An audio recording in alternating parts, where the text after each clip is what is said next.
কারো প্রতি কেন জানি কোনো অভিযোগ করতে পারি না, আঙুল তুলে বলতে পারি না তোমার এই আচরণে আমি ভীষণ কষ্ট পাচ্ছি, এটাও বলতে পারি না আমার সাথে এমনভাবে কথা বলো না। যার কারণে আমার চোখে জল চলে আসে। আমি আসলে শক্ত হতে পারি না কাছের মানুষদের ওপর, কেমন যেন কাদামাটির মতো নরমে থেকে যাই। অথচ আমার উচিত ছিল শক্ত হওয়া, জবাব দেওয়ার দরকার ছিল কঠোরভাবে, যাতে তারা দ্বিতীয়বার আঘাত করার কথা মাথায় আনতেও কয়েকশোবার ভাবে। কিন্তু আফসোস, আমি তা পারি না।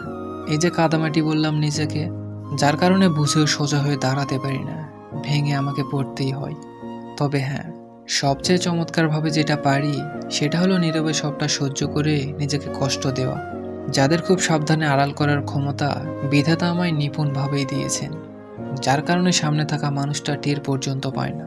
তার সামান্য একটু শব্দে উচ্চতায় সামনের মানুষটা কেঁদে গেছে কতটা নীরবে।